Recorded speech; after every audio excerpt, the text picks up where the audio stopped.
Welcome to a podcast of fantasy and romance, or as we like to lovingly call ourselves, Apifar. We're your hosts, Ashley. Hey, Dana. Explore epic tales of fantasy and romance in your favorite books. We will bring you a wide range of book club books by highlighting indie authors, authors that aren't big household names yet, and yes, covering your big favorite releases. We will discuss the worlds, characters, stakes, and relationships that they created, while adding our breakdown and theories as well. At the end, we'll face off in our war games and bring you along. A couple of housekeeping things before we dive in. First off, this is our spoiler warning. This episode will contain spoilers for all of Starheart. If you haven't finished this book yet, this is where you should push pause, go finish the book, and then come back and listen. We will have a separate spoiler warning before our war game segment at the end of the episode. Ashley and I hate spoilers, but you do you, and you decide what's best for you. Second, this podcast has an explicit rating. We will be discussing mature themes and we cuss a little. So if you're not ready for your kids to go to school and talk about put your hands on the headboard or how many spicy things can happen on a throne, then this would be a good time to pop on some headphones. Here we go. Apifar Book Club is now in session. We're going to start off our segments today with Worldbuilding Wonders. This is a section basically to break down the worlds created by the authors so they can be easier to understand by all of us before we start our summary of the events. So the book opens up with basically telling us kind of like a story that's told to our main character at the beginning of the story about the creation of her world. Okay.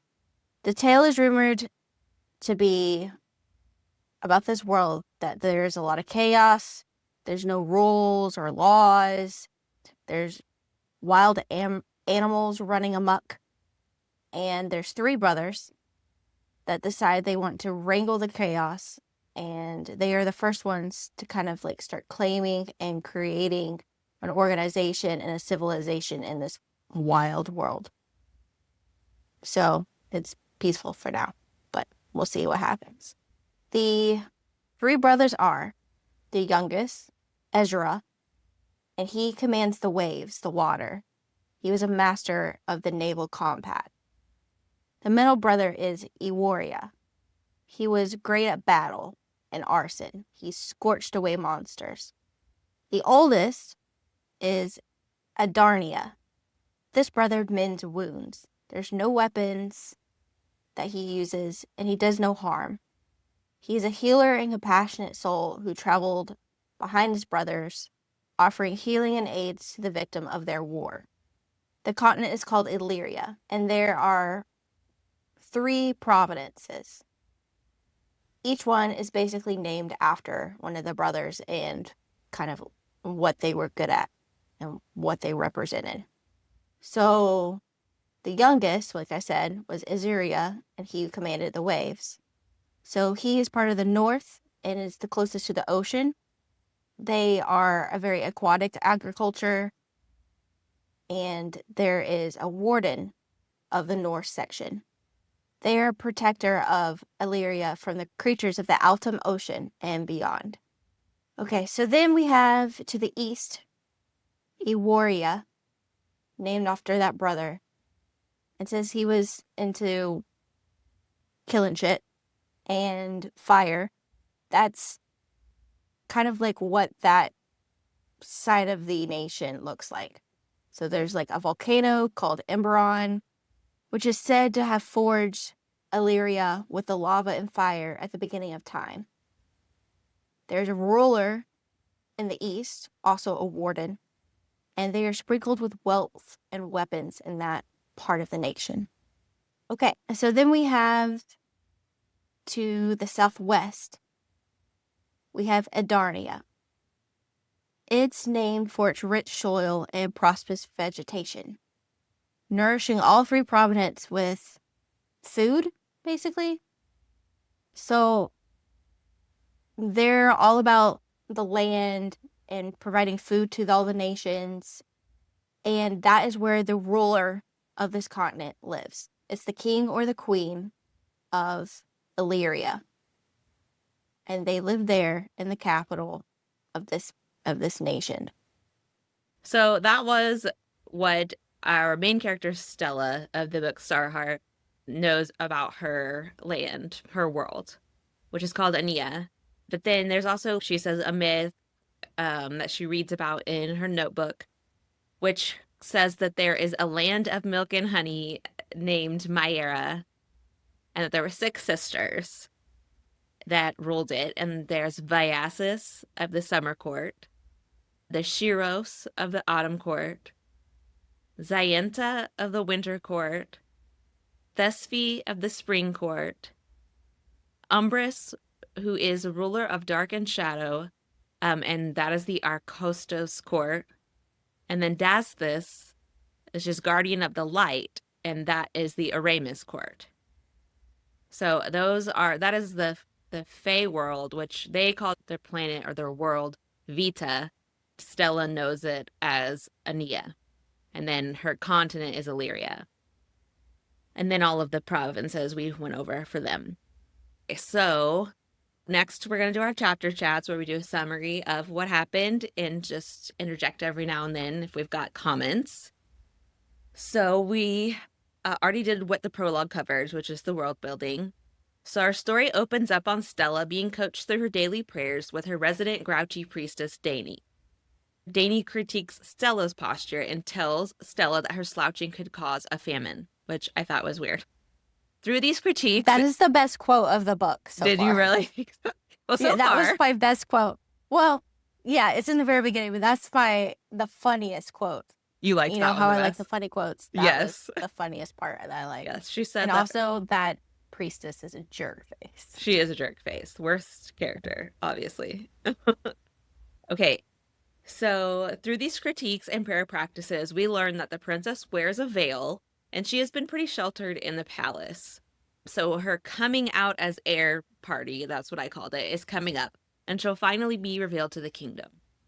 We meet her best friend and handmaiden, Oaitha, and we are hoping that this journey of handmaidens is better than the last one we had.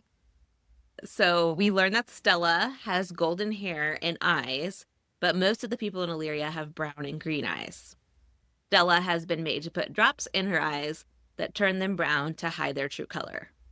So we meet her father, and surprisingly, compared to others of our fantasy books, they have a loving relationship. You do kind of get the sense... I slightly disagree with that. Okay. You do get the sense that, hold on before you say that she feels that she has been overly sheltered. So I think we'll talk about that some later. But yeah, so what do you think, Anna? I think he just wants a doll for a daughter. He doesn't want her to be her. And that, to me, is a pretty crappy parent. Okay. Well, I think that he is overprotective. But, well, his wife died, and he almost lost his daughter, too. And then he did overprotect them. But as a parent, I can just see why he did what he did. I'm not saying he should have done it. And I don't think he was right. Like, the whole thing that unfolds later is he shouldn't have done. And it obviously turned out bad, but I don't think he knew the extent how sucky Dani, I actually think it's pronounced Dani, how sucky Dani actually is. But anyway, so... I will give it to you that he is an improvement from the previous family dynamics. We don't have high standards here, okay? We have very low standards. So what we figured out here is we have very low standards for a functional family in our fantasy books. So you but are not correct. Just that. Boyfriends, handmaiden. Yep, that is true. Okay. Anyway, so it is mentioned that Stella has headaches, but the reason is left a mystery for now. So she is announced as heir at this ceremony. Everyone bends the knee, except for her father, because he's the king, and her mean priestess, Dani. I wonder why that is. Red flag. Red flag. We meet the handsome, brave captain of her personal guard, Cordis, and sense there is more between them than just guard and princess. Astrum, Stella's little brother, has gone missing and was not at her ceremony because he is still being hidden from the public. Overprotective father. Stella finds Astrum in one of his favorite spots, and we learn that they have a special and close relationship. Astrum has a special love for chocolate pudding, and they eat some together while he tells Stella that he can't remember their mother anymore and it's making him sad. That was so sad. Yes, it was. That made me really sad. Then Stella celebrates being named as heir by sneaking out of the castle into town and watching everyone party in her honor. She has her fun where no one knows who she is, and then she sneaks up on her captain, Cordis, and gives him a heart attack that she snuck out unnoticed. They have a sexy rendezvous, and we learn that our princess is brazen and isn't afraid to get her mouth dirty. Wink, wink. We get a little glimpse into a not at all important story about a goddess named Dasthus, who gave up her immortality to be with her human husband. They lived a beautiful life and had wonderful children, but then she realized her absence from her duties as goddess of light was causing darkness in the mortal realm, so she gave up her life and returned to the heavens to restore balance. This story is written in a journal with a mysterious origin, and with it is a black stone sleek dagger. And we also, I think, learned in the beginning of the book with that like tale that the brothers also had black stone daggers. Because I wrote that in my notes. Very nice. Okay. Stella convinces her father to let her observe the guards' training because she wants to learn how to fight. And he won't let them teach her, but he will let her watch. So she's going to start being more involved with court dealings as well. She meets a man who gives her a ruby necklace, and she decides to wear it. Stella and Cordis have sex again, and the story launches us into a coup attempt by an unknown entity. Can we go back for a second? Yes, we can. I giggled a little bit during the training session of basically their military, and she was like, Yeah.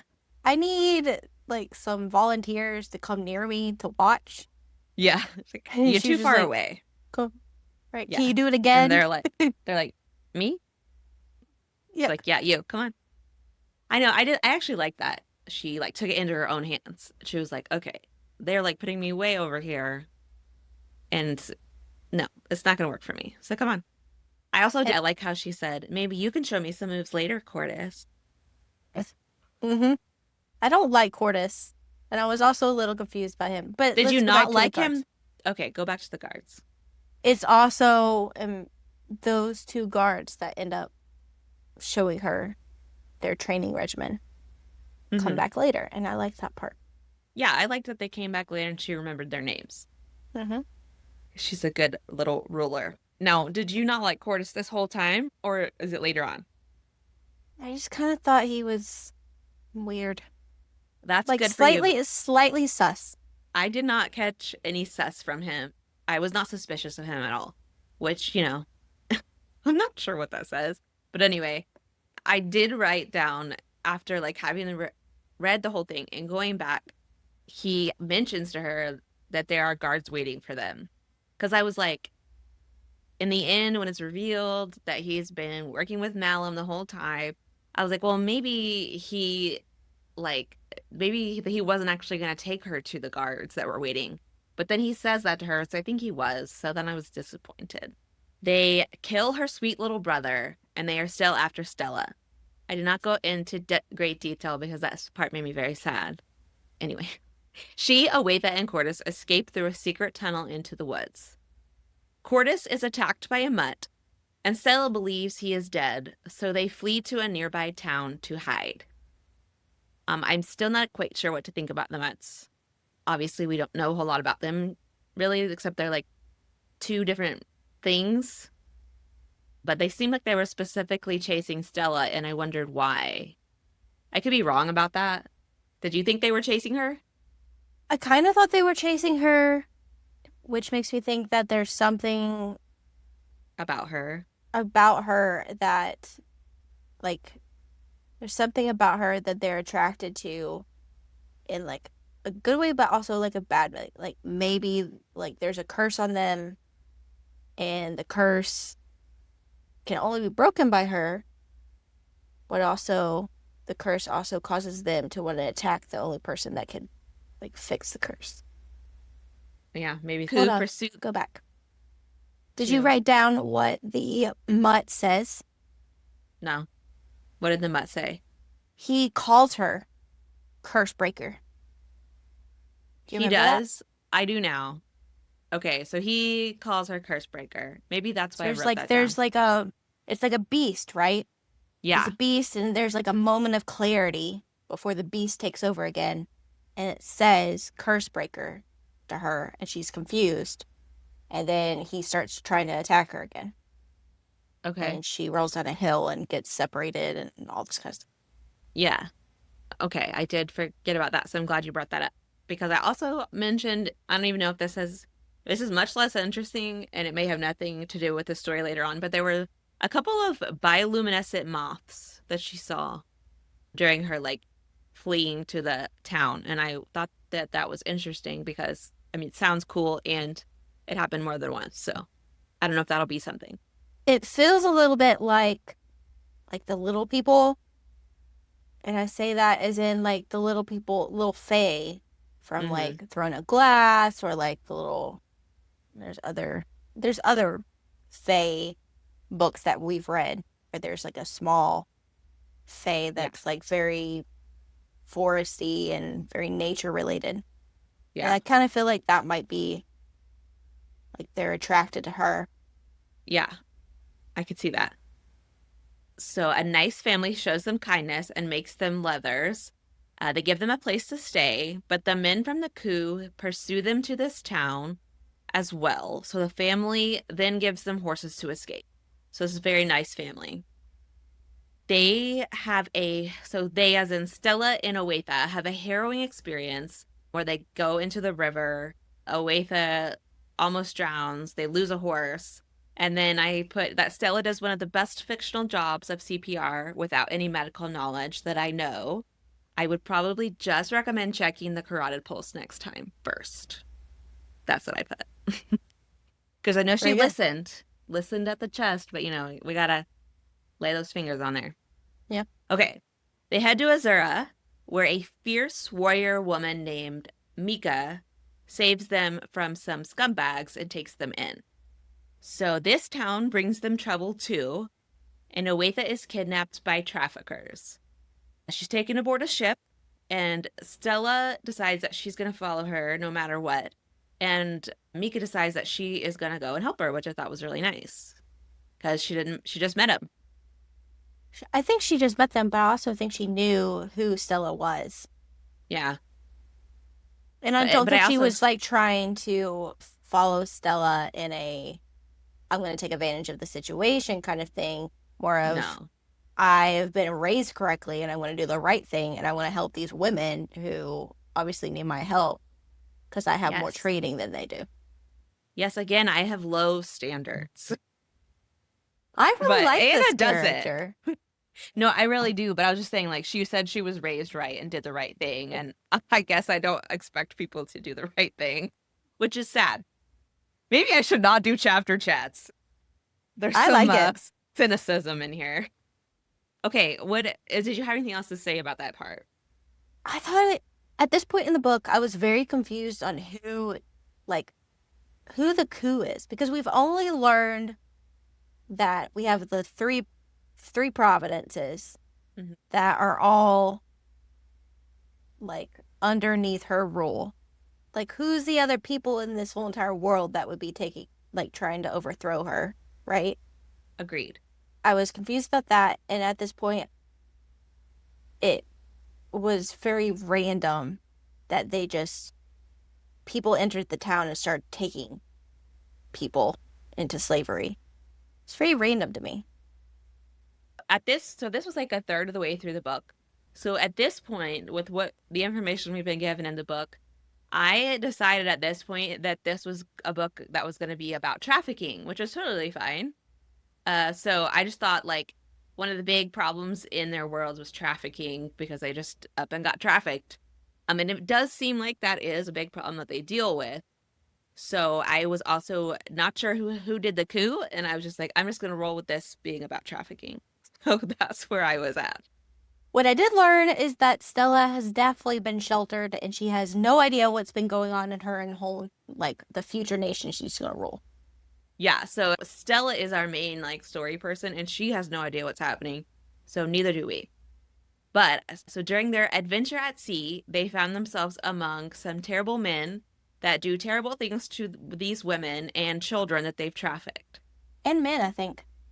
And probably men too, but I was putting that because when they get off the ship, they put all the women and children together and then they just go start unaliving the children because they're wasted space, which honestly was very like graphic to me. And I mean, it just really helped set the scene of like, okay, these are really bad people. Mm-hmm. No skirting around it. They just were hanging little ones, and that kind of got to me. Yeah. But it was descriptive of like the terrible world that they like lived in that she had no idea about. But yeah, they also mistreated the men. Okay, Stella is resolved to save Owaitha, but winds up getting her and Mika taken to the ruins of a castle in Selco, where they become human trafficking victims as well. Here, there are others suffering at the hands of this seedy underbelly operation. This whole voyage there on the boat, there has been a mutt in an iron box with dented sides, and it is obviously meant to let us know that this is a very dangerous and strong mutt. So when she gets there, she is assigned to clean the dungeons. And the men that work there, or the men that they captured, bring the box down with the strong mutt in it. And when they let it out, she's terrified and flees upstairs. And it later we find out that it kills 3 people. We have, on the boat, we meet a character Yes, that's true. that we're not quite sure of yet, just kind of in passing. It's a man that desperately needs a job, apparently. And so he joins the crew on board to help out. His name is Felix. Yes. And I like him. Yes. I think they've already mentioned at this time that Stella has unusual strength. That Maybe like in accidentally mentions passing. it. Like maybe in Yeah. passing, but it's not something I actually picked up on very well. I didn't either the first time through. The second time through, I did. And it was a way that like accidentally brought it up. I And then she think was like, I I'm so noticed it. sorry. Yeah. I noticed it when Stella was moving the barrels on the ship and Yes. Felix makes a comment about how strong she is. And I was like, oh, Yes. okay. So something, he's Yeah. noticing something. Yeah. They alluded to it there. And then Owaitha alluded it to it somewhere. And that might have been at the family that was helping them. So anyway, Mm. there are these little like Easter eggs like, hey, she's stronger than maybe she should be. So then she asks her one-eyed friend Felix for help, and she starts eavesdropping and doing recon on how she might escape. She finds a map of the castle in the main bad guy's office, and she takes it. So she's showing Oetha and Mika the map, and Mika offers to take it and hide it on her body, since Stella is with the main bad guy in charge a lot. So she's afraid that they would find it on Stella. And they don't want to hide it in their room because anyone can come into their rooms. So, unfortunately, since the men think that they are entitled to women's bodies here, Mika gets caught, and Stella is blindsided with attending her friend's hanging, which is pretty dark stuff. I was sad because I liked Mika, and we only got to know her for like a really short time. Mm-hmm. I liked her sass. She has some good sass going on. But She also did. I really liked how she was trying to teach Stella a little bit of To, training. I like a good yes. training montage. Yeah. She kind of forced her to And I always learn a kind of, little bit. yeah, I kind of like it when it's a woman. Well, we get the guy teaching them a lot, which is good. I still like that, sexual tension and everything. But sometimes I like it when it's like just their friend or a woman trying to teach them. Me too.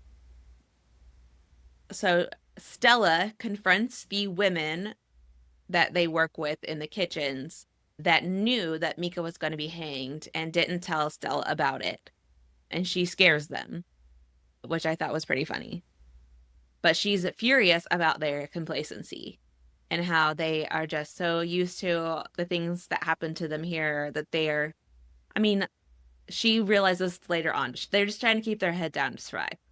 Mhm. So, They're traumatized. and that's a revelation that she comes to later. But yeah, so during this time, she is continuing to clean the dungeons. And on one of her trips down, she knocks over her only source of light, which is a lantern, and almost burns the whole place down. But the mutt slash otherworldly creature with the not from this world blue eyes and dark hair and wings, he lowers his wings so that light from the one window in the place can filter in and she can see to get the job done. And he stares at her the whole time. Cool, cool, cool. I He's really also liked that he wearing did an that. iron mask. Yes. So I said he is wearing an iron mask and he's in the handcuff things. He not only has the iron handcuffs, but doesn't he have something on his wings as well at this point? Or is that later? No, later. Later. Yeah. He doesn't have anything on his wings that I know of, but he is attached to the floor where like it like pulls him weird. Like if he like moves closer to the bars, like maybe the other half of him has to like go back or something. So he has that kind of chaining him down as well. She eventually gets this masked and chained man creature to drink water by bringing him her water over to the bars, and he has to like lean down and put his eyes up, and she pours it down his throat, which I really liked that moment of their connection. So, and then I said it's a good thing that she was able to get him water and eventually bread because he hasn't eaten in weeks because they are trying to make him weaker. And so they become reluctant allies. I like that every time she goes down there, like the men stare at her and it's all like creepy and stuff.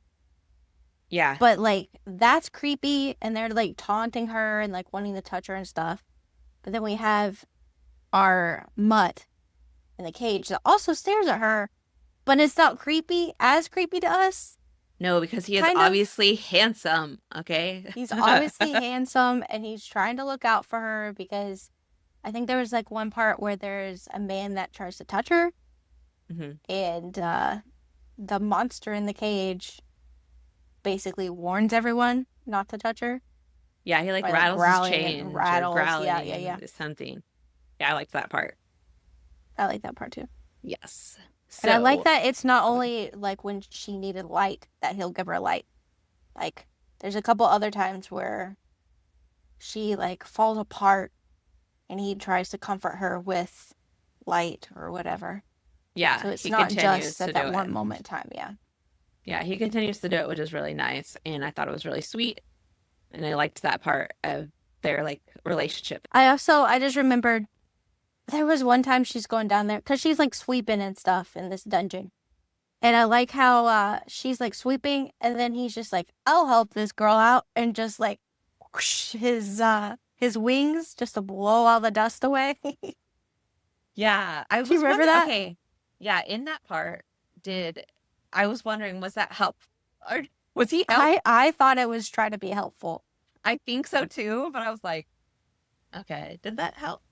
Because she wasn't that sweep inside of his cell. But anyway, I think he was trying to help. Yeah. Stella has hatched a plan to escape by creating a massive distraction, and she asks her friend Felix for help. Felix wants to know if she will release the Fae in the dungeon. But surprise, she didn't know it was a Fae, and now she thinks Felix is sus. Felix explains that he is also Fae and that the mutt slash Fae in the dungeon is his brother, whose name is Noxrin. And if she will rescue Noxrin, then he will help make sure Oatha escapes and stays safe. So these plans are set in motion. She, I think, tries to kill someone by allergic reaction to shellfish with with some food, Yep. and somebody sets a fire. So the fire is spreading, and Stella is going down to the dungeons, where she is trying to get Noxer now. This gives me Dark Knight vibes a little bit. Like she's Like just like Batman. calmly walking, and there's a bunch of people like running to the fire. And she's just calmly walking to the dungeons. Like, Yeah, I nothing's was like, wrong. And it's giving me the Joker from The Dark Knight, and I like it a lot. okay, that's a good visual for that. Stella gets Noxtran out of the dungeons with only a small, almost choking her to death moment, which I was like, wow, that's your reaction? She just let you go and you're gonna choke her? Because I think you probably could have just like shimmied out of there real fast, but you know, to each their own. They dodge guards, it fires, trying to get to their escape tunnel, but they meet some obstacles along the way. They are aided by unlikely allies, and Stella realizes that though the women have been complacent, that they are multifaceted and products of their environment. So she gets him out of the dungeon, and then there's a big scuffle as she's trying to get away. And she can't leave how she wants to leave because she's made this deal where she has to get Noxtram out, right? Right. And she ends up having to kill somebody with her black dagger. Yes. She ends up having to kill someone with her black dagger, and something interesting happens. Do you Yes. talk about this Anna, later? would you like to tell us now? Would you like to tell us what happened? Well, let me just tell you, Ashley. Okay, great. She stabs this guy, and he like turns into like a bright light and then just kind of explodes and disappears. Yes, that is correct. Now, she also stabbed someone with that dagger when she was escaping the castle in the beginning, but it didn't happen then, No. right? Okay. And I do feel like later in the book, she says something like it happens this time because she wanted it to happen. Maybe I she was like desperate to escape that one time because she was gonna die. And it like knew her desperation and ended up killing that guy. But this time it exploded then. Yeah. Instead of just stabbing them. Yeah, see, this is why I'm glad you're here because I would have forgot to mention that. I also was kind of confused during this part because during that it describes Noxrium as kind of like having like wide-eyed, like, and to me it implied that he saw what happened and he was like, oh shit, I might know who this person is, I might know what that dagger is. But then she describes him as looking lost and confused, and she has to guide him out, Yeah, and it and kind of so confuses me. I I did not think of it as him being surprised by the dagger, but then again, I didn't even write it in my summary. So I thought that she was saying he looked lost and confused, and that was honestly confusing me because I was like, he's this big, strong guy. So what I took from it is he still has his handcuffs on and he can't grab rocks and he doesn't know which way to go because, he's only been in his box and then in the dungeon. Still seems like if it had been me, I would have just picked away and run. But I'm glad he waited for her because she knew where to take him. Yeah. But yeah, I just figured he has his cuffs on. He can't get the rocks out of the way. Yeah. That's what I went with. Okay, so they're at the top of the castle, and what happens? Okay, are you sure? Because this is why I asked if you had anything to add. So apparently I need your memory to help me. Well, I forgot to look at what the next part you were gonna say was, so. Okay. Great. Okay. She and Noxrin make it to the top of the castle, and luckily our boy's wings still work, so he grabs Stella and they take off. But yikes, a crossbolt punctures Noxrin's wing and they go down. Okay, she's already saying timeout. Folks, what does Anna have to I have to say, I thought it was so funny and kind of cute when she's like, no, no, I am not going to do this. And he's just like, amusement in his eyes. He's like, grabs her like slowly and then just like, and then Yeah, he I did think that was jumps. funny. I thought it was funny. It was one of my I favorite did parts. think it was funny. I liked that she was reluctant to fly. I like that in these books when they are not wanting to fly. If I'm being honest about myself, I would probably be the same way. But in the moment, I'm like, I would totally fly with him. But yeah, no, probably not. Give me So wings. yeah, she just wanted to climb down because that's her thing. She is a climber. That's what she Mm-hmm. does for her recreation, which is interesting because the author Lana B Knight, they also like climbing. I've seen them post that on Instagram. So that's a Cool. little nod to them, I'm assuming. So, but Noxren's like, no, we're not going to climb down. I can just get you. We're going to fly. But then he gets hit by a crossbolt, and that's really sad. So they go down in the water. She loses her dagger, and they're recaptured by the same people. So we have some light waterboarding and torture from Miss Stella. We get some delicious moments of Noxren being enraged at this and scaring everyone off. Touch her and die, if you will. Say that to my unmasked face, you know. But I really liked that part that he was like mad that they were torturing her. First of all, torture was intense with the whole waterboarding and then the cutting of her. Like, I just thought it was very graphic and descriptive, which I'm fine with. But a lot of them kind of like just like glance over it, and this seemed, like she was describing it. I agree. Again, I don't know what it says about me that in a lot of these books, I like the graphic scenes, but I really enjoyed the writing during this torture scene. I did too.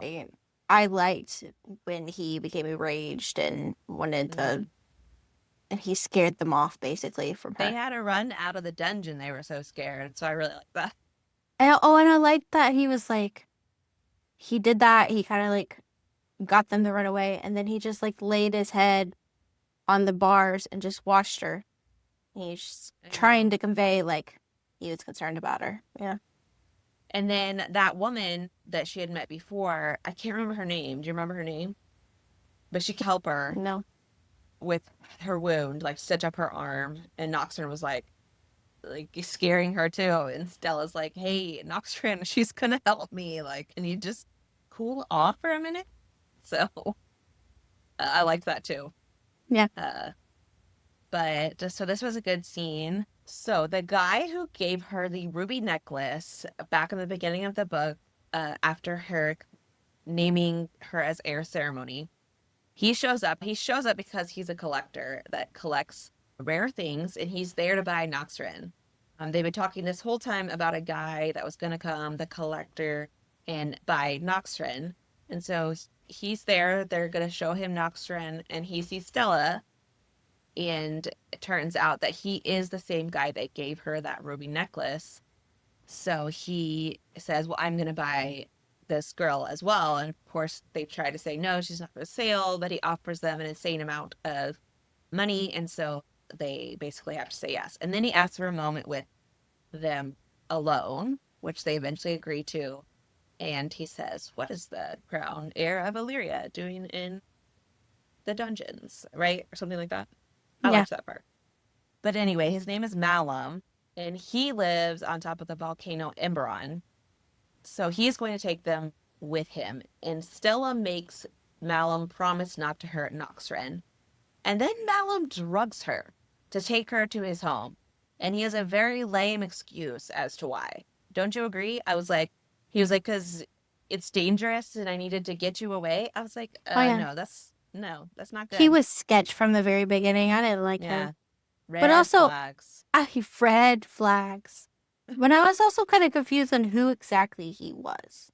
Like, is he one of the wardens or is he the brother of a warden? He is the brother of the warden of the East, I am pretty sure. He's not actually the warden. Okay. That's someone else, which I didn't write down his name, but yeah.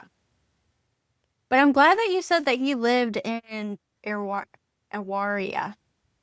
Because I was so confused on where he lived. Like, I thought it was like a completely different dimension of like they were just floating in the clouds. Like, is that what happened? Like, where are they? Well, they are on top of Emberon, which is the volcano. And so it's so high up that they're in the clouds. It's not what I thought. I was so confused. I only got that because I went back and I looked at the world building for the world building part of this. And then when I did the summary, I was like, oh, he lives on Emberon. So Otherwise, I wasn't sure exactly where they were, just that they were in the clouds. And yeah, I thought it was some special like realm of his or something. So, you know how like in Hercules, like in Zeus and them are like the gods and they're like basically walking on clouds? That's what I pictured. And it was just a volcano and a wyvern and just random stuff there, and they were just living in the clouds and no one could get there. I was very confused. I can see that, yeah. So Stella meets his servant, Amnis, who has pointed ears. She only has one full leg, the other one is cut off below the knee. And she tells Stella that she's an elven. So Stella tries to escape the house, and she meets a lizard like creature. And she also finds out from Malum that this is called a wyvern, that Nocturne is alive and well, because Malum comes upon them before she has a chance to actually escape. So she eventually is able to like walk out and see Noxren, but he turns his back on her and refuses to talk to her. So she assumes that something has happened on the way to this place, but for some reason, neither of them thinks they should confront the other about it at this time. Of course, Noxren still has his iron handcuffs on, gloves, whatever, and now he has a collar, so he can't really, get away to talk to her. But I did, of course, think, why don't you just go ask him, what's the deal? Why you turn your back on me? What happened? Yeah. Thoughts on Just that one? go over there and talk to him. Yeah, I was like, Though just we go up haven't and heard be him like, speak yet, so we don't even know if he can speak. no, Especially with the mask he on. did. I Yeah, don't know if because she knew that he couldn't talk, but I thought that maybe he wouldn't be able to even respond to her. does he still have his mask on? Because if so, I think it so, seemed because like she definitely describes his face once she he actually sees does, him. yeah, a landing at the end. So he's probably unable to speak, but I would still have probably gone up to him and been like, we still there? Dude, we've been through some trauma together. Yeah, we are trauma bonded. Anyway, Malum says he is going to reunite Stella with her father, and then he leaves to do who knows what shady things.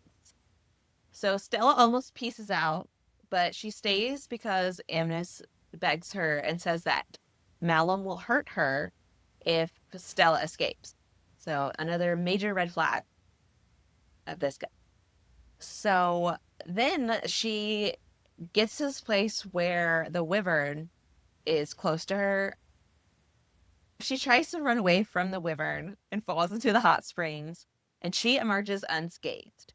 So at this point, we have gathered that Stella can withstand some heat and some fire, and she's not getting burnt. So she is the unburnt. Okay, Stella figures out that falling into these hot springs helps her recover her lost memories, and she suddenly remembers her mother's death day, and she can also remember something clicking and slithering in the water that she assumes killed her mother. So I was thinking maybe it was a kraken, as We don't Lana, know. I don't know for sure. My suspicion is a kraken only based on Lana is a moderator for Fantasy Fangirls podcast, which I am a fan of, and Nicole loves krakens, and she's one of the main girls on that. So I just was like, maybe she put a kraken in there Who for doesn't Nicole. love Krakens, But yes, also that. Krakens are pretty So cool. so she keeps going back into these hot springs because they're helping her remember things that she had previously forgotten. So she also remembers that her priestess, Danny, is in cahoots with her father and healed her, aka cursed her, and kept everyone in her safe from herself, so safe from Stella. She talks to the wyvern and learns that they are mech hubrum, which means they are one. So we learn that the wyvern's name is Xyrus. Also, when she goes down that time and she has that whole recollection of when Danny cursed her and her father was like, do it, save my child. She is down there for a while. And so when she comes back out, she realizes that Noxtrin seems worried about her. But at that point, she's just like, okay, like now is not the time because I just remembered all my family drama. So, I don't remember that concern.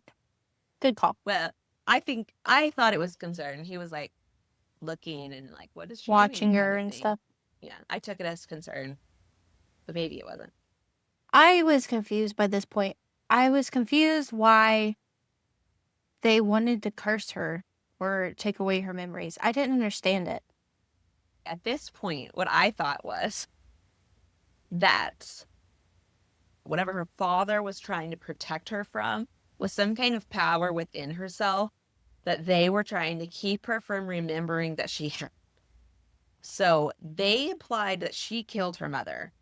She obviously doesn't remember that. So I'm assuming whatever that was in the water, Kraken, scared her. And so she like responded with whatever her power is. And they think that that killed her mom. So they were trying to protect everyone else and her from that power by making her basically forget that she had it and who she was. And I think it implies that they had tried to teach her how to control her magic, but they weren't able to be successful. Which, she's 8 years old. Give her a little bit more time, guys. Yeah, Or let her have some more find. time. We obviously learned that the Fae are real. Go find someone that can teach her. And well, surely her dad knew that the Fae were real. I mean, maybe Surely. not. I'm just thinking, your wife is not human. Just so you know, buddy. I have some theories about who her mom is, which I implied earlier, but Yeah, I picked that up. yeah, I was so subtle, so I'm not sure how you did, but okay, anyways. So Malum comes to take Stella back to her father. Stella semi seduces him to let Amethyst and Noxern go, and then they leave. I thought that was an interesting scene. I was like, what is going on? I don't know. I was like, girl, stop selling your body. Like, you know what? To each their own. If that's what you want to do. But if you don't want to do it, you don't have to do it. I'm sure you could find another way.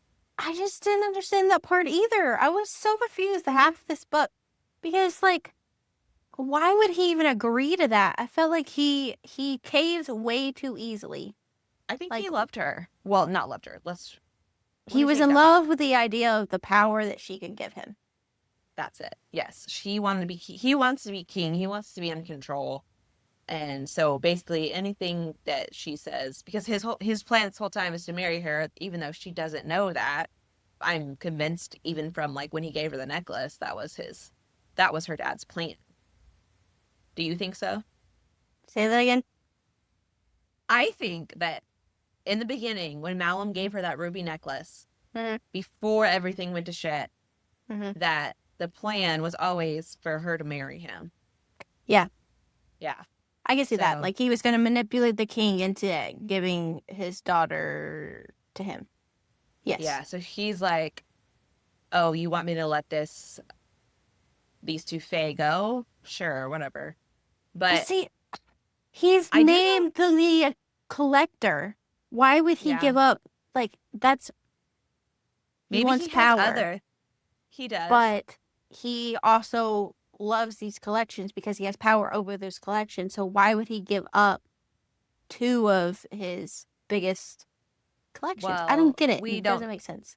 we don't know what else he has. Maybe he has better stuff. So maybe he just figures he'll get more. I don't know. But the I did think Only the that like wyvern. when they I don't think he agreed to give up the wyvern. Oh yeah, because it was just okay. Gotcha. Yeah. Just those two. Still, that is a big thing to give up. But I don't know. He was suspicious that she likes Noxrin, like when she first wants him saved from the dungeon, because he's doesn't he ask her like, "Do you care about him?" Yeah, like why are you wanting to save him? And Yeah, and she plays it off, I think, right? yeah, which is what Noxstrom was like. Oh well, you're in cahoots with this guy. Yeah, so we think that is why Noxrin is a little salty, right? That Probably. I'm assuming Malum mentioned it to him because he seems like the kind of guy that would be like, say something like, "Well, she just feels sorry for you. She's gonna marry me now, and I don't know. Yeah. I'm gonna let you go because she doesn't care, or I don't know, whatever." Yeah. So anyway, for some reason, he decides that her semi seducing him is enough to let Amnes and Nocturne go. So then they leave, and I think that she had a very beautiful reunion with her dad. Um, but then he turns and promises her in marriage to Malum, and it's happening fast. And I was like, "Oh, hi, daughter. I'm so glad you're home and alive. By the way, I'm gonna marry you off to this guy." Not only that, she says she wants to talk to him, and then he doesn't give her a light of day. She's been kidnapped and Yeah. gone through all this stuff, and you don't want to have a moment of privacy with your daughter to have a conversation? What is wrong with you? Because I really did like their reunion, like their initial reunion, when they like ran to each other and hugged each other. I thought that was like really nice and sweet. Then he's just like, I maybe that's just court life for you. I don't know. Just like, okay. That ain't for me. Okay. And then Stella seems like she's going to go along with it. But then we have another shocking discovery. Cordis is still alive. But their sexy reunion to be is cut short when Malum and her father burst in, and she finds out Cordis was involved in the attack on the castle where her brother died. It seemed, from what he was saying, that he may have been trying to save her, but then he mentioned that he thought he was entitled to her without asking her. So I'm not really sure. I was wanting to give him the benefit of the doubt, but by the end of the conversation, I really don't think there was any benefit of the doubt for him. What do you think? No. But I was also confused during that point, too. Are you getting the theme here? Anna was confused. I was confused. Yeah, I was confused because I don't feel like it was super clear to me that his role in the whole entire thing, Well, how that all played out. So then Cordis is carted off to who knows where. The dungeons will do. So Stella finagles her way into an outdoor wedding. And bam, she has her wyvern burn Malum and her at the altar. But since she's something special that no one has explicitly named yet, she is unharmed by the wyvern fire. Anything to say about the burning of Malum? No, I liked the part. Yeah, I like that part too. I was like, heck yeah. Yeah, burn him. And that she like had them both be burned. I liked that too because she could have just had him be burned, but she like went the extra mile and was like, no, burn us both. So I could just be like, I'm gonna walk out of here unharmed. Yep. So she confronts her piece of shit priestess Danny. I don't even care to get her name right, because that's how bad she is. Who thinks Stella is the worst thing since sloppy prayer posture. Stella tells her dad that she's going to go on a journey and she kisses her home goodbye for now. So that was me skipping over a very important conversation with Danny about how she actually did curse her. So, Anna, why don't you help us out and let's go into more detail about that conversation. So we learn that when she lost her memory after her mom died, her father and Danny wanted her to be safe and have her like power hidden, right? So that's what her father was trying to get out of it. And I guess try to cover up that she was responsible for his mother's death, which is what he thought at the time. But Danny wanted to curse her and basically eventually kill her because she took away her memories and has been also trying to kill her slowly with the eye drops that she uses to change her eye color. It's actually poison. You were just talking about the fact that the eye drops were actually poison. Yeah. So, I mean, that's kind of But what exactly was the curse put on her? To die because she was just hoping she would die. Like slowly kill her. Yeah, But also I'm assuming something happened to her at that time where like maybe she looked more fey at one point, like before that. And then it changed her appearance, maybe. It changed her ears. Changed her ears and hid her magic to where she couldn't reach it. And then the eyes wouldn't change, so she developed eye drops. I don't know, something like that. Yeah, but basically what we learned is that this priestess is a piece of shit. Yeah. And another thing I'm confused about is why introduce the priestess's like shadow person. Were you confused about that the whole time? Something should have happened with that lady. I just figure she's just a random. Okay, she could come back. I think she's gonna come back as something. But if not, then she's just a random person. I don't know.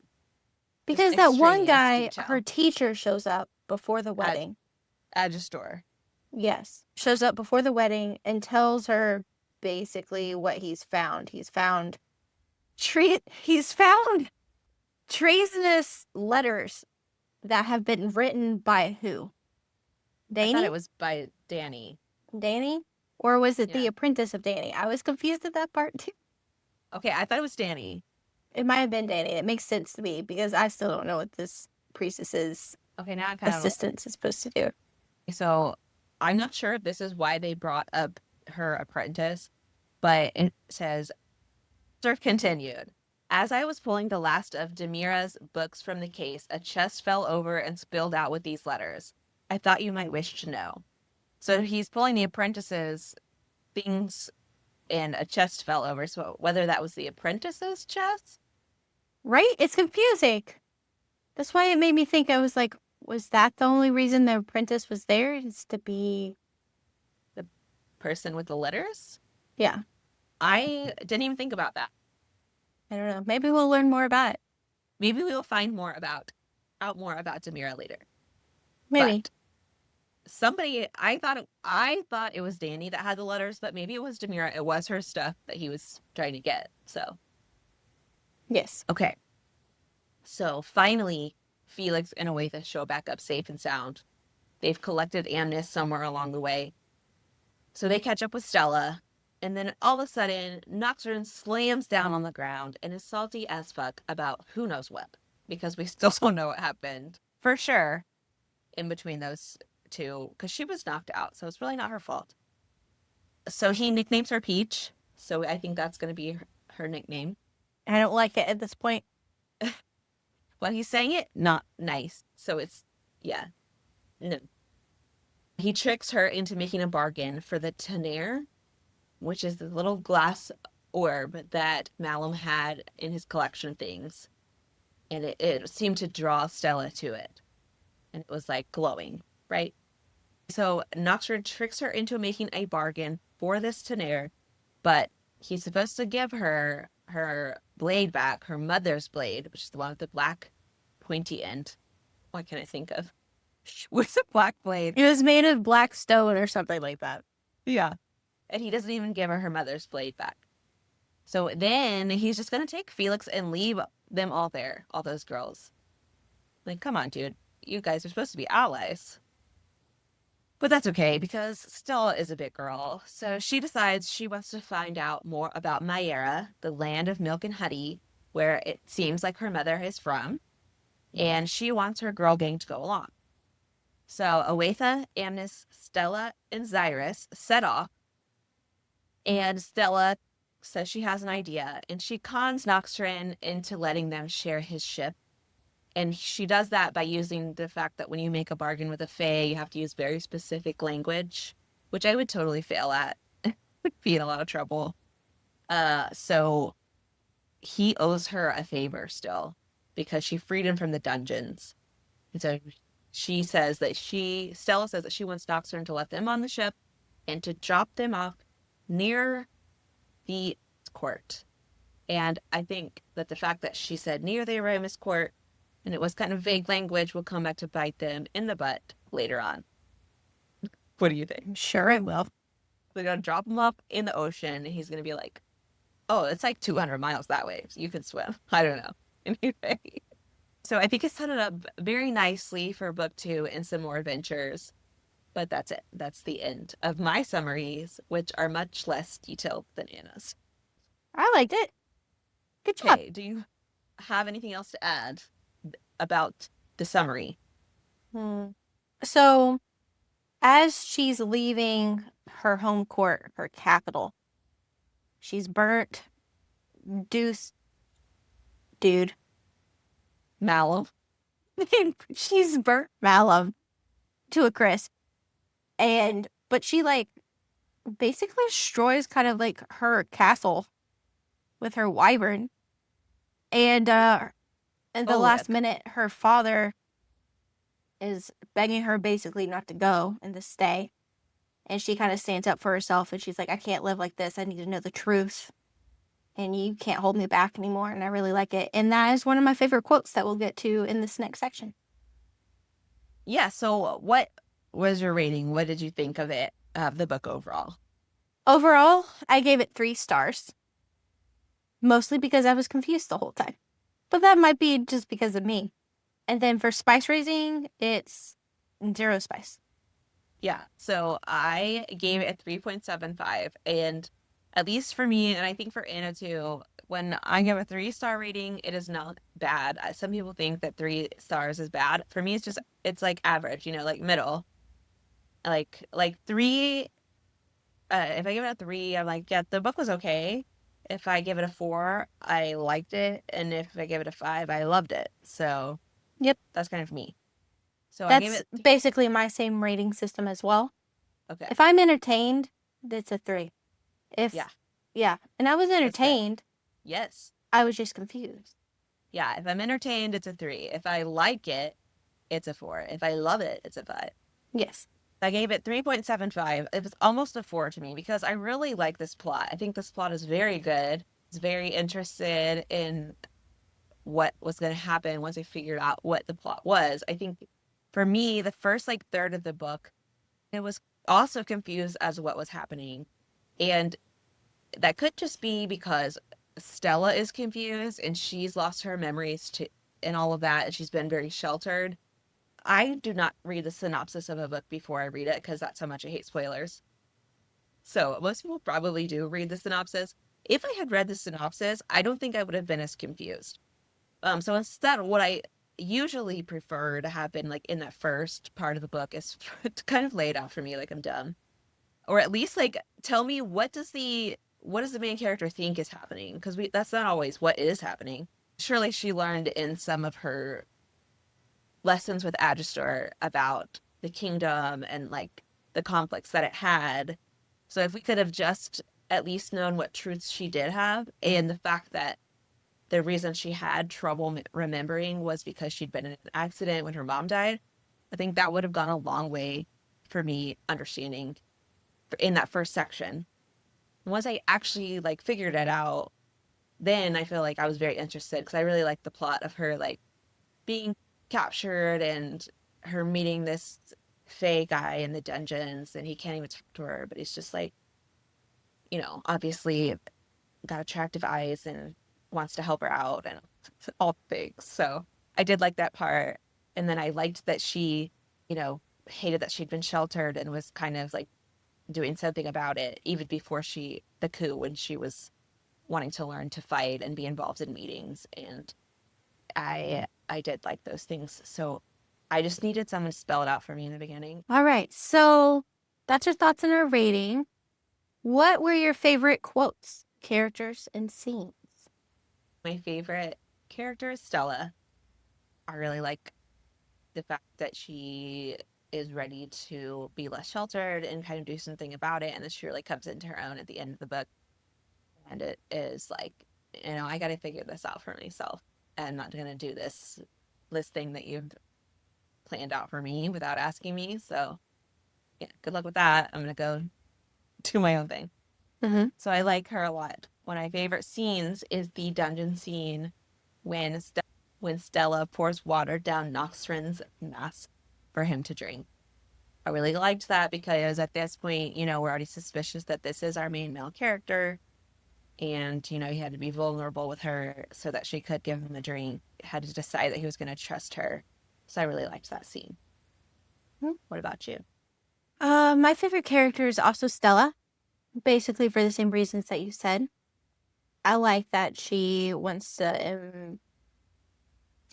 knowledge and that she's a strong character.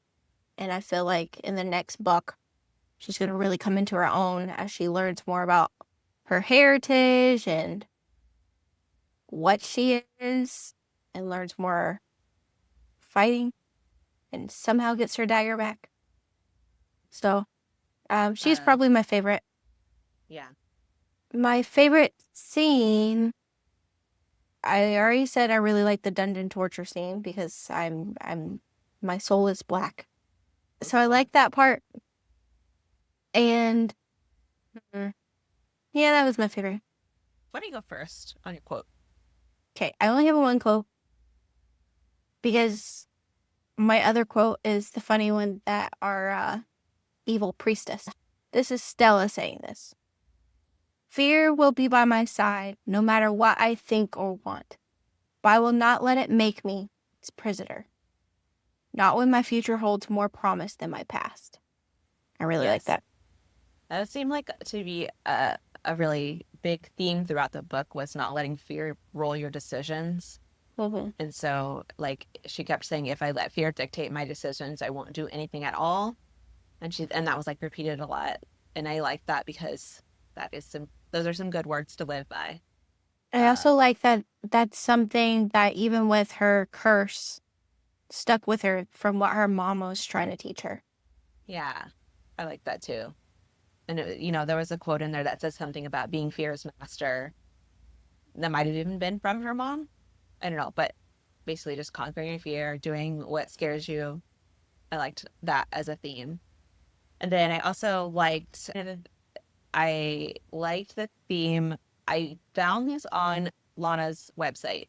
There's a lot of good information there on world building and different things, but the theme of like female resilience, because there was a diverse group of females in this book. There were females with disabilities and different stations and all that. So, and just how they kept persevering despite all these terrible things that they had to go through. So I did like that theme as well. And then, so I wrote down a few more quotes. I had written down that one, but then I have I think three more. So one of them is from chapter 29. It said, "This world remained cruel and unforgiving, yet within its harshness existed pockets of beauty. Amidst the darkness, there was a glimmer of light. There was hope." And I wrote that down because the times that we're in, sometimes, we know our world is cruel and unforgiving and can be harsh. And so it's just nice to be reminded that there are those pockets of beauty, there are glimmers of light, and there is hope that we can live for when other things kind of make it hard to keep going. And then the next one is in chapter 38. This is Stella thinking this, but it says, "She blamed this woman for her friend's death, but she was a mere product of her environment, sculpted to conform to the whims of greed and murderers." And so I really liked that she realized that, yeah, those women were not standing up for what was right, but they were multifaceted and they were just victims of their situation and products of their environment, and that those men had been manipulating them as well. So I liked that quote. And then the last one is a funny one. It's from chapter 54. It says, "Malum's smile widened as if he had just claimed victory. And I eagerly anticipate standing by your side as king." "King consort," Stella corrected him gently, offering a smile before she opened the door to her room. "Good night, Malum." Malum's smile faltered as she closed the door behind her. So really liked this, just like king consort. It was Just good. a little slap in the face. Yep, loved it. And then I did write down a theory that I have about her mom. I think her mom is the goddess, because the story fits with exactly what happened with her mom. And the light and Stella's light, I don't know. Do you have an opinion on that? I agree. Okay, we agree. I could totally see that. One thing that was curious when Noxtrom comes and lands and they're at the end with Felix and they're just kind of like hanging out and stuff. He comes down and says, "The lost Starheart of Aramis," talking about Stella. Mm-hmm. So I'm assuming that maybe the Starheart is like the queen or like the ruler of like the Fae, and that they haven't had a ruler in a while because her mom left. And so now that her mom is dead, she is considered the Starheart. Something like that.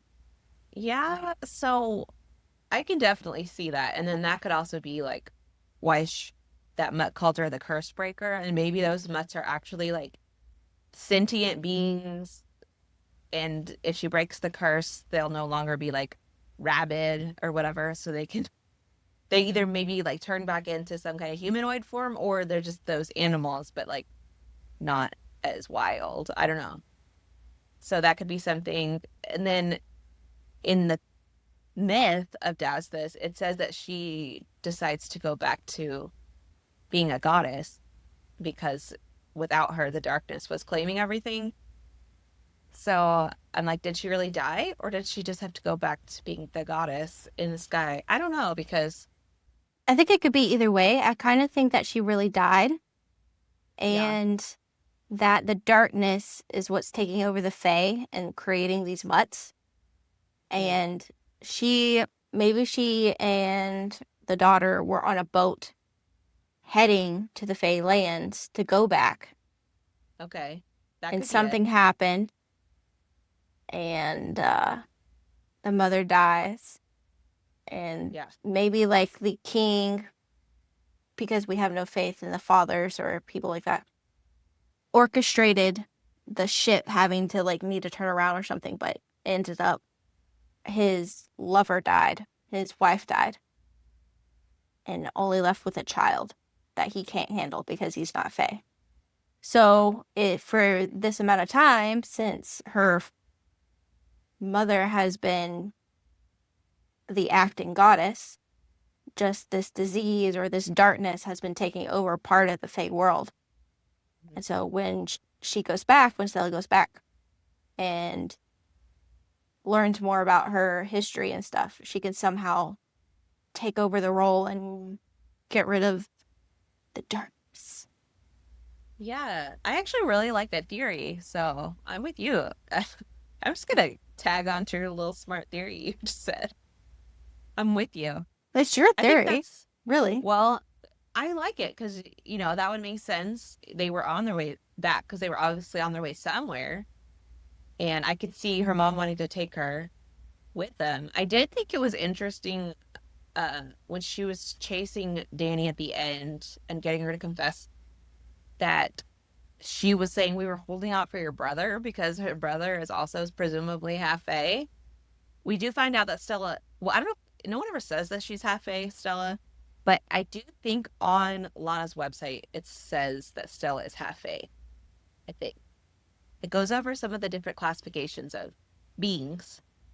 So if that's the case and her mom is Fae, maybe she like, you know, came down as Fae instead of as human to marry this guy because Fae is closer to being a goddess than a human is to being a goddess typically.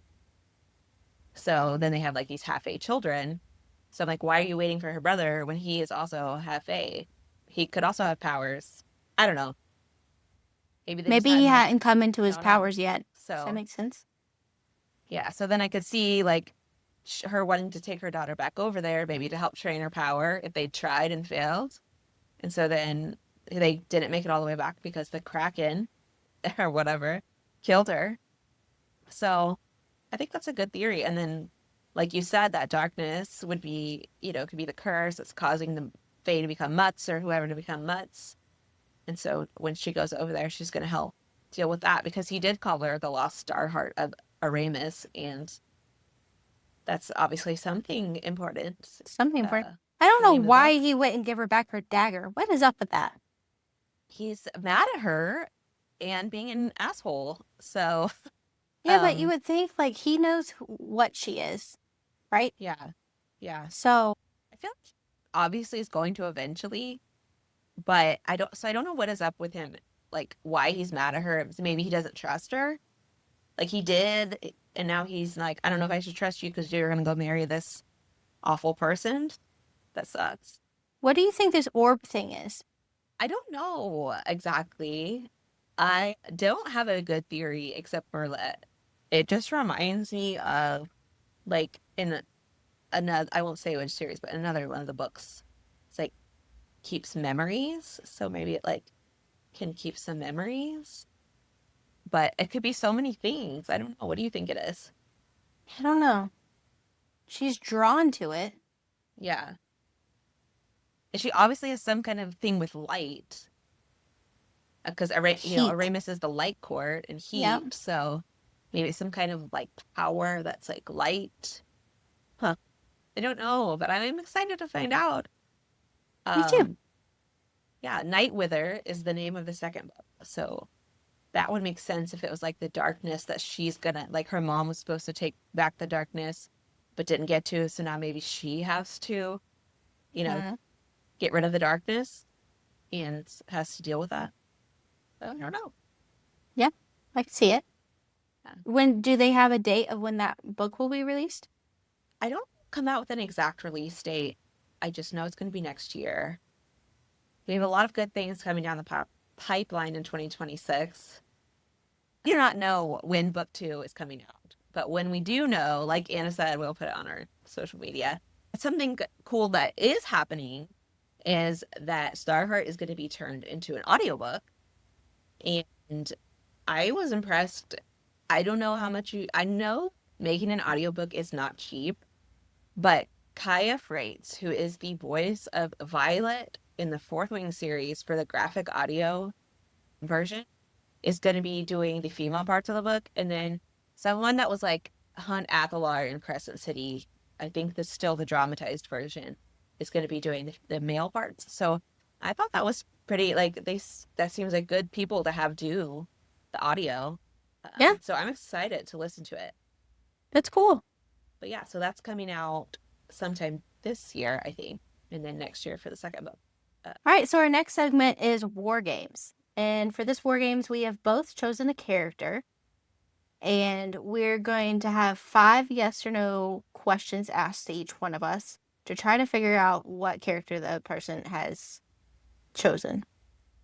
If your guess is incorrect, you will die an instant, horrible, dusty light death by the black dagger that Stella uses to explode people, or one person at least. Yeah. So, Ashley, you want to go first? Okay, you have your character in mind. You're thinking of them Yes. in your Yes, I do. brain. They're in my Okay. brain. And these characters are from the book. Yes. Okay. Is this character fully human? No. Okay. Is this it's fine. Do we assume that this character's biological sex is male? Yes. Okay. So does this character have wings? No. Does this character have an eye patch in the beginning? Yes. It's Felix. It's Felix. Yay. I I don't love say. Felix. I honestly do too. I'm excited for his character. He I has actually that like him so much more the Noxford. than Nocturne at this point. Well, we don't know that. Yeah, we haven't really heard much from Noxturn except him being like feisty with her at the end and not in a good way. So, Had no red flags on Felix so far. yeah, and I think he's going to be the funny side. He seems like he could be the funny side character, and I love a funny side character. So, It's very true. okay, I've got my in my brain. Okay. I'm trying not to like cheat and just ask the same question you did. I mean, Hey, people do ask the same questions in these types of games, I feel like. is your character human? No, Can your character fly? no, not that I'm aware of. Does your character have part of her leg missing? Yes. No, what was her name? Oh no. Does it count if you can't remember her name? I don't know. No. Hold on. Amos. Yeah, I'm gonna give it to you. It's Amnes, but Amnes. that's basically the same thing. So, Yay, we yes. both live. Yay, Amnes. Which I'm also interested to see like her character along with them since does have a disability. I think that'll be an interesting like little caveat to explore. Okay, so we both survived. Congratulations. Neither of Yay us for are getting us. extinct. Also, we should probably do like a little update. So far, I have died twice because Tyler decided that you won Shield of Sparrows Part 1 War Games. So, and then we each died in our Phantasma game. So we got smashed by a pillar. Yep. And Chantra, neither one of us died. Nope. Then Shield of Sparrows won. I died. I got torn apart by a Grizzer. And then I don't know if we have heard who won this next, the Shield of Sparrows Part 2. So, and then this time neither of us died. Yep. So far Anna is winning. I am died twice and she has died once. So we'll see about Shield of Sparrows Part 2. Yeah. But anyway, so. Yes. Go. If anyone is listening, go and vote. Vote so on we Shield know of who's Sparrows going to Part die. 2. So our next episode, we will be covering The Knight and the Moth by Rachel Gillig. Yes. Be very excited for us because we have not read that one yet. And I've heard good things. Thank you so much for listening. We are a baby podcast, so it'd be so helpful if you would rate and review us on your podcast listening platform. You can also follow us on social media, a podcast of fantasy and romance on Instagram and YouTube, and a pod of fantasy and romance on TikTok. It's been epic. We'll see you next time. Bye.